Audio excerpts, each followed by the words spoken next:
So, my ghoulies, what kind of bad guy do you think I would make?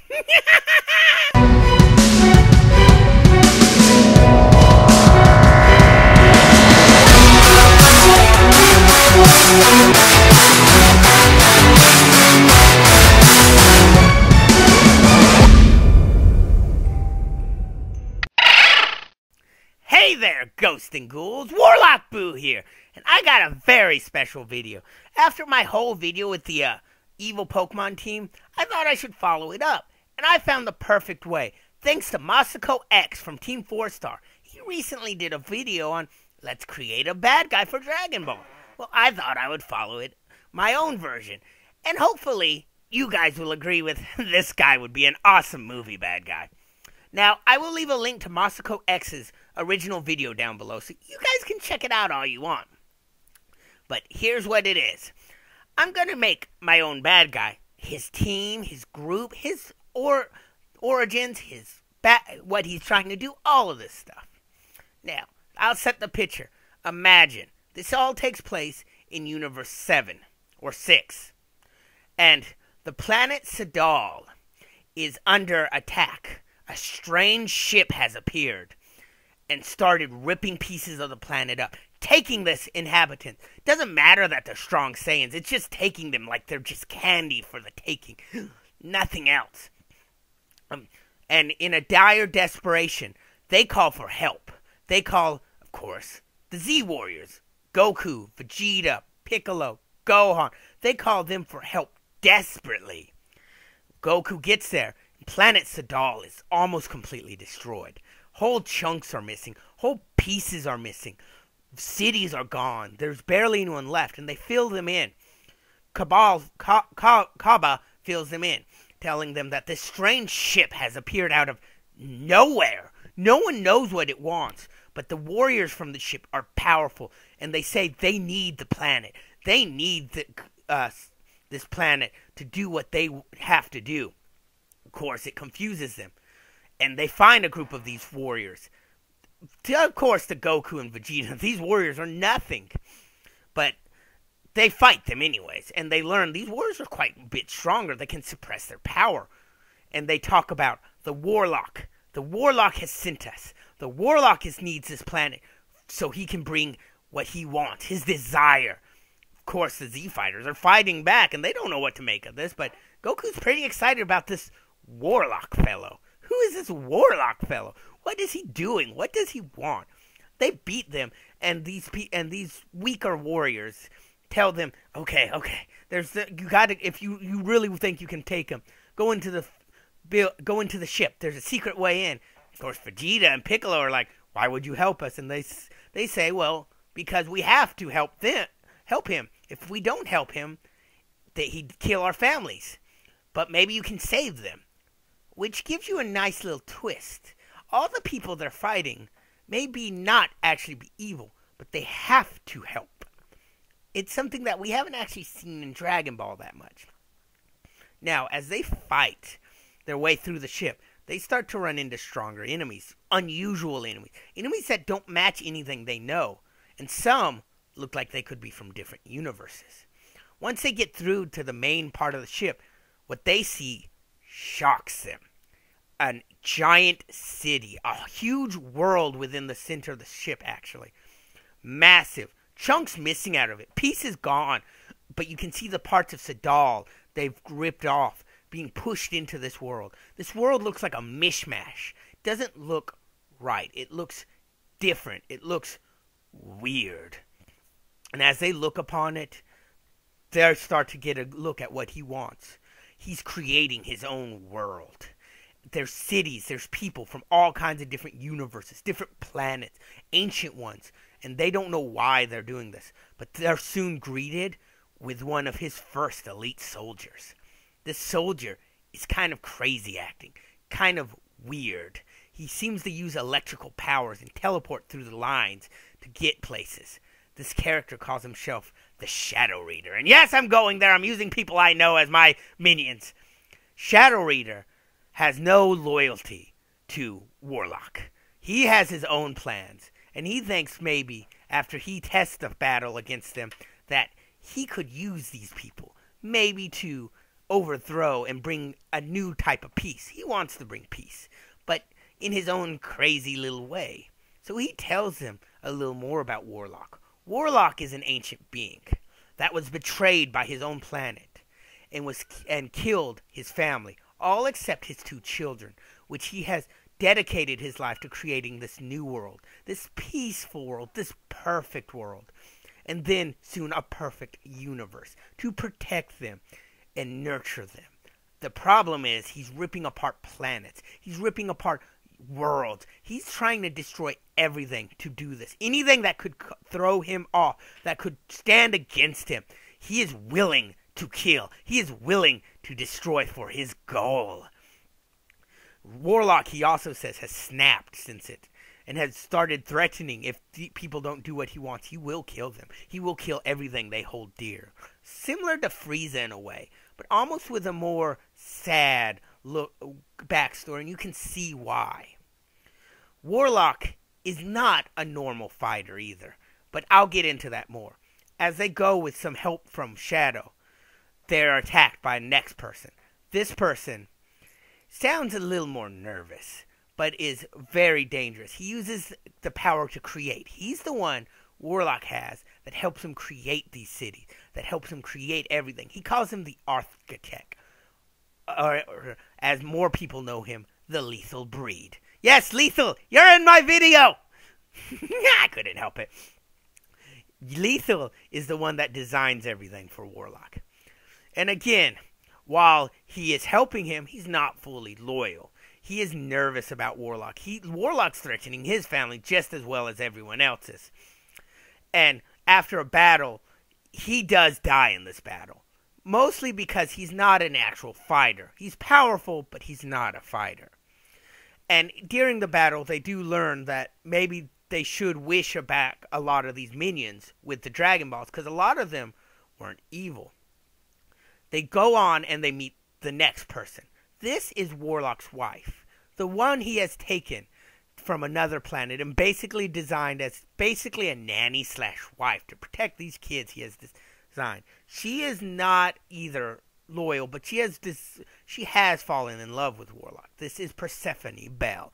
Perry Bell! If anyone's ever wondered where she got her name, it's Persephone. But it's short for Purry, short for Persephone. But she can create life and death, just like the mythical Persephone. She is a secret weapon Warlock has, and the Z Fighters have a lot of trouble with them. Maybe even killing one of them. Shadow Reader does die in the process, along with maybe Piccolo or Gohan. Someone around that would be interesting to have die. I'm not sure who yet, but someone dies. They barely defeat her, but as she lays there, her last words is, "Don't hurt his children." Again, it's confusing. And they bust into a chamber thinking it's going to be him, but they find it's not. It's a playroom with 2 children playing. These children are just happy, and they talk non-stop about their daddy, Warlock. How nice he is, how he's making them something special, and how he's going to let them have a lot of friends when he's done. This confuses them. This isn't what they were expecting. They were expecting some tyrant, or what? Some crazy man. They ask them where Warlock is, and they seem to take a shining to Goku. Goku's fun. He likes kids. He's good with kids. And they point them in the right direction, not knowing what they're there for. Well, that's when they find Warlock. Warlock in his throne room, sitting there. And he tells them he has been waiting for them. He knew they would come. He knew they would. Now, Warlock starts fighting with him. And he doesn't fight like just key attacks. That's one thing I like. I don't like just pure key attacks. I like key attacks, but you need a fighting style. And Warlock's he is a very fast fighter. And it's very hard to hit him. He hits and he dodges. He hits and he dodges. Surprise hit, duck, dodge. And he's a counter fighter. He likes to counter attack people. So you go at him and he will use your own attack against him. And at first, the Z Fighters start to push ground on him. There's more of them than him, but he starts to win. he starts to release more power, more destructive energy. His power seems to be similar to that of a god of destruction. And when they mention this, Warlock, being the showman he is, can't help but monologue how he became the ultimate being. He created something that no one could stop. He tapped into the power of the god of destruction through magic and technology. And when he merged with it, people feared him. So they tried to kill him. And in the process, they destroyed his wife, his love. The one they fought was his second wife. The one to replace the one that died in his crazy maniacal way. And he wants to build this perfect universe. He's working on the first world now to create a perfect universe so no one has to be hurt. No one has to be killed. He doesn't care that he is killing people to perfect this. He's killing people to hurt this. Well, they realize he's drawing power from this ship. He's drawing his energy from this ship. So Goku, in a brilliant thought strategy, uses instant transmission to teleport him outside the ship and onto planet Sidal. And at first, he seems to lose a lot of power. He's staggering around, and they hit some blows. But then, something starts to happen. He starts muttering to himself. He starts to scream in pain, and this throws the Z-Warriors off. What is this guy going for? What's happening to him? And then they see it. It turns out he wasn't just gaining power from it. No, that power was actually locking away something dangerous, something horrible. It wasn't the people that killed his wife. He just blamed them because they caused him to unlock another power, something that he hadn't expected, and that in his mind it was their faults for unlocking. A power, a transformation, something destructive, something horrifying. I don't know what it would look like yet, but it's destructive, and it startles the Z Warriors. I know it's human-sized, because human-sized enemies are more terrifying than giant ones. And he goes all out. Now he's more key-based. He can dodge their attacks. He uses planet-destroying attacks, and while they're fighting him, they're trying to protect Sidal and the ship he was in, because there are plenty of innocents within that ship. As they fight, they can barely stop him. They are going all out, and maybe they have to fuse to just stand a chance. This fusion, they'd use Gogeta, of course, or whatever, and land multiple blows that really should have stopped him, but don't. But the really blow that stops him is when he throws a destructive attack, and they straight at the ship. Trying to hit them, he misses, and it starts going to the ship. Before it can hit them, Gogeta, Vegito, whichever one is used, deflects it, taking a lot of damage. Now, it turns out, this completely startles him. Oh, why did they protect this? That shouldn't have protected this. And his mind is trying to regain its sanity here. Figure out why they did that.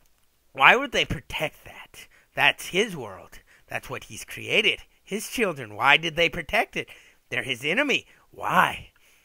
And he starts to regain some of that sense of sanity and sees what he's become, what he is, what he's done. And through this, it's not a win where they beat the bad guy, Bloody Pope. This is a win where they start to be able to realize they can talk to him, which is done sometimes, but yeah, it's not done a lot. They corner him, basically, as he's having this mental mess up here. And they're able to, after they defuse, to basically get him into the corner and force him to listen. Force him to listen to the people inside. Force him to listen to what they think of him. They don't think of him as some kind of savior making this perfect world. They think of him as a monster. They think of him as something horrible.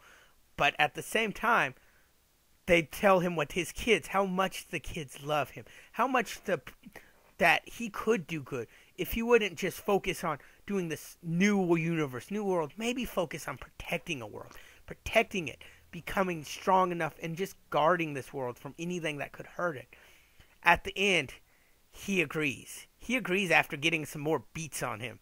Because now at this point, he's weakened himself with his own fighting inner turmoil. And they're able to defeat him, get him on the ground, and again make him listen.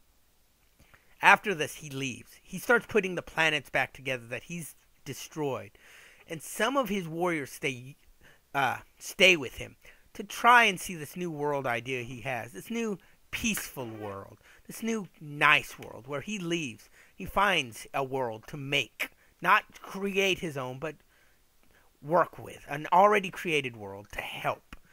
And at the end, I think that would be a good bad guy, powerful, strong, that they actually have to work in a different way to fight. Magical based key attacks too would be something I'd have him use. You know, maybe his attack is Ragnarok. That's his most powerful attack. I like the orb-based attacks. They look like they should destroy planets. A massive one, swirling with colors. It's black on the outside, but inside it's swirled with colors. Almost terrifying looking. Explosions on the side like a sun going supernova. His other attacks, I always liked how Death Beam looked. A Death Beam-like one where he points like a gun and fires it. Another one where he shoots I don't know, just different energy-based attack. It's really hard for me to come up with all of them. But tell me what you think he should look like. What that final form should look like. What do you think it should? If you can, make some fan art of it. That would be awesome. What do you think his attack should be called? Give me some information. Give me some information on what you think his minions should look like. What their attack should be. I really should come up with more on it, and I probably will go into more detail. Maybe I'll make a second one with him, because it was fun designing this character. But I'm really looking forward to doing maybe some more on this, and tell me what you think of this. I know I could have done a lot more detail, but I didn't want this video running long with me rambling a lot. You know how I get all the time. But tell me, what do you think? If you want more like this, I will. And check out Masako X's video. He did an amazing job. And I'm going to try and tweet this to him, because maybe he'll listen to it. It'd be so cool if he did. But until then, this has been Warlock Boo, hoping to be spoken y'all later. Bye.